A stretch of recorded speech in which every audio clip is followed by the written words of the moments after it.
सिर्फ एक broad differentiation बता देता हूँ कि जिससे आप डिफरेंस कर पाए कि एक्चुअल इवेंट्स क्या होते हैं मियोसिस के अंदर। तो बाकी हम सब इलेबोरेट मैकेनिज्म बाद पढ़ेंगे प्रोफेज के अंदर, फर्स्ट के अंदर कितने प्रोसेस होती हैं और कैसे कैसे होती हैं, और उसके बाद डिवीजन कैसे होती है आगे पढ़ेंगे। सबसे पहले एक चीज़ हम देखेंगे ताकि मतलब क्लियर हो जाए।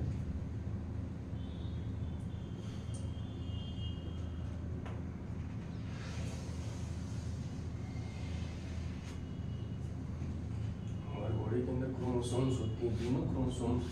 अगर एक ऐसे क्रोमोसोम होता है, यहाँ पर काइनेटिक कोर होते हैं और इसको बोलते हैं सेंट्रोमियर, और ये डिस्कलाइज स्ट्रक्चर दोनों साइड होते हैं, इसको बोलते हैं काइनेटिक कोर, और ये दोनों साइड होते हैं काइनेटिक कोर।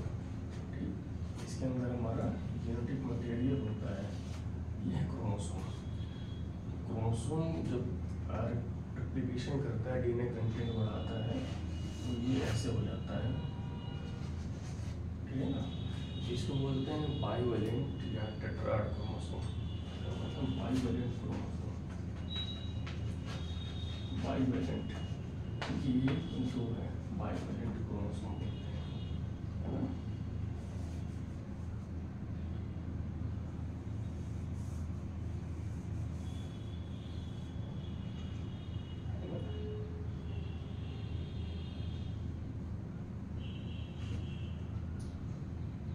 एक अगर ये क्रोमोसोम है, ये है, तो इसको हम क्रोमेटिड बोलते हैं। इस पेपर इसको हम क्रोमेटिड बोलते हैं, इसको भी क्रोमेटिड बोलते हैं। लेकिन अगर ये अलग है तो इसको क्रोमेटिड नहीं, क्रोमोसोम बोलेंगे।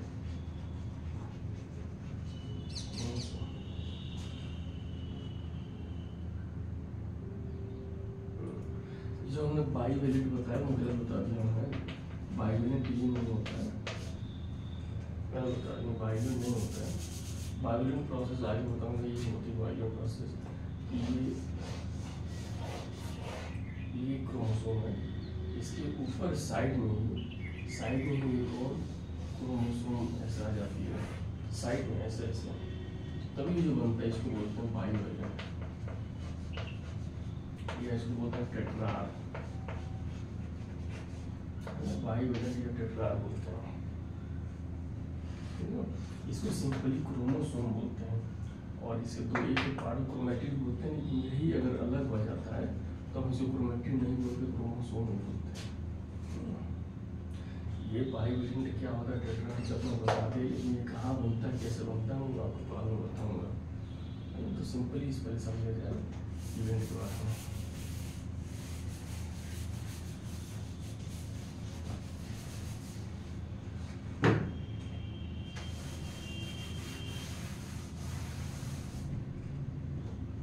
समझाया बेसिक, ताकि मैं आपको प्रोसेस समझा सकूँ। मैंने आपको बताया था कि मियोसिस वन एक स्टेज आती है मेटाफेज वन।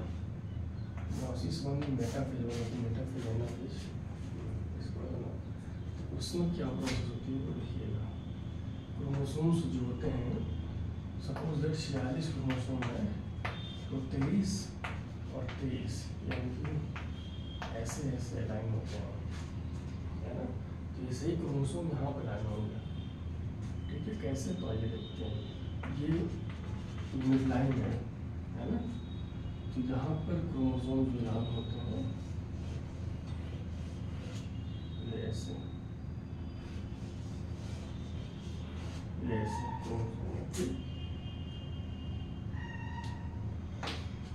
क्रोमोसोम 1 है, 2 है ना।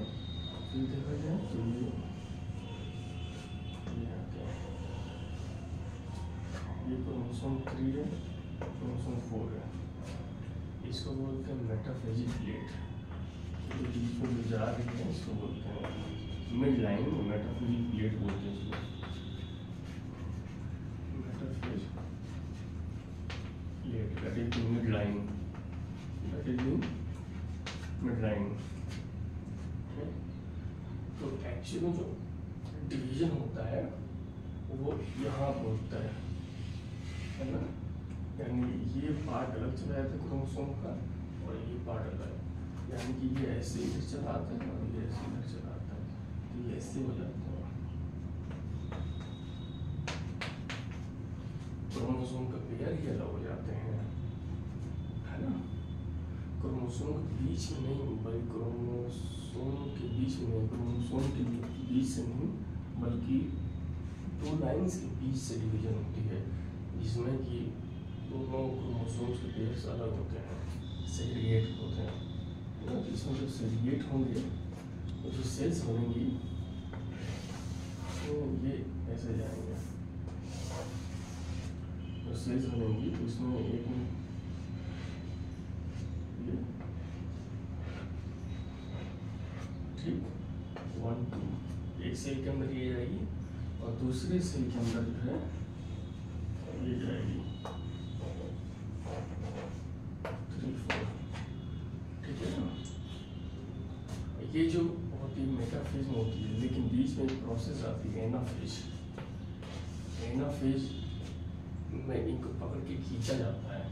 एनाफेज में क्या होता है, यहाँ पे पकड़ती है यहाँ पे दोनों को, ठीक है। यहाँ पे सेंट्रीओल होता है, इनको पकड़ता है काइनेटोकोर को और पकड़ के खींचते हैं इसको अपने तरफ, खींचते हैं और खींच के एनाफेज वन के बाद से एक टीलोफेज होता है, टीलोफेज।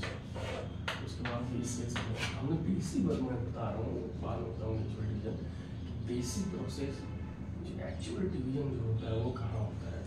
तो मेटाफेज 1 में ऐसे अलाइनमेंट होती है और एनाफेज 1 में ये खींचते जाते हैं और ये ऐसे सेपरेट होते हैं। यानी डिवीजन जो हुआ है वो देखिएगा, डिवीजन कैसे हुआ है ना, इनके बीच से हुआ डिवीजन। तो इसके आगे देखते हैं।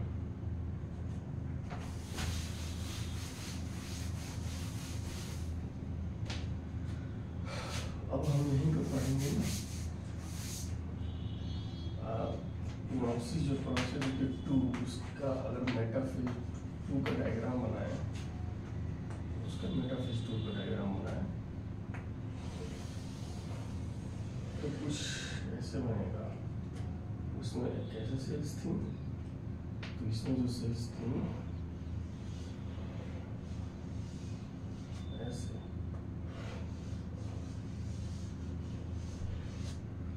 हमने देखा था वो जो उसके बाद जो बनाया था डायग्राम, वो हमने देखा था कि कैसे क्रोमोसोम बचे थे, बस ये वाला है ना। तो उसी के आगे जो मेटाफेज 2 आती है, मियोसिस 2 की मेटाफेज 2 में अलाइनमेंट ऐसे हो जाता है ना। और जब अलाइनमेंट ऐसे होता है, मिड लाइन मेटाफेजिक लाइन के लिए है, मेटाफेजिक लाइन,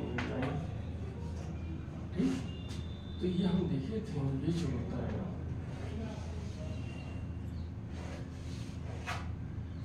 ये जो होता है ये क्रोमोसोम का पार्ट सेंट्रोमियर बोलते हैं, सेंट्रोमियर।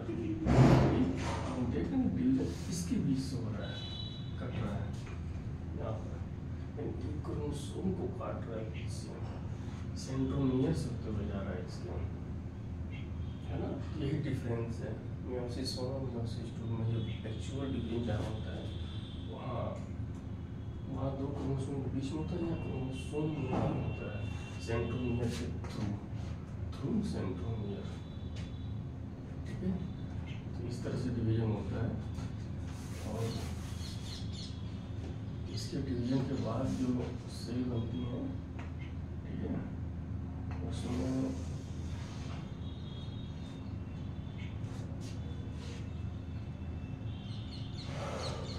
एक तरफ ये वाली पार्ट चली जाएंगे,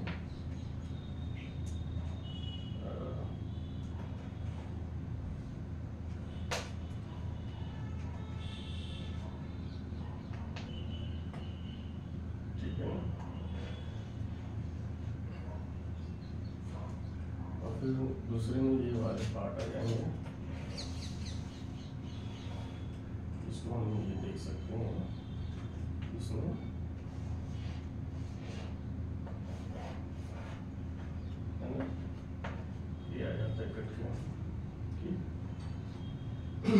ये मेटाफेज 2 है, लेकिन इसके बाद से एनाफेज 2 आता है। फिर टेलोफेज 2 आता है, उसके बाद से ये बनते हैं। तो एक्चुअल डिवीजन, जब कंप्लीट डिवीजन पढ़ेंगे तब हम पढ़ेंगे बाकी सब प्रोसेस में क्या होती है। एक्चुअल डिवीजन पढ़ रहे हैं, एक्चुअल डिवीजन में बस आपको बता रहा हूँ। एक्चुअल डिवीजन में ये होता है मेटाफेज 2 में मेटाफेज के थ्रू डिवीजन होती है और ये ऐसे ऐसे सेपरेट होते हैं। और यहाँ पर से ये तो क्रोमेटिड होता है, ये क्रोमेटिड होता है, लेकिन यहाँ पे आते तो यहाँ पे हम क्रोमोसोम होते हैं। तो क्रोमोसोम यहाँ पर तो क्रोमोसोम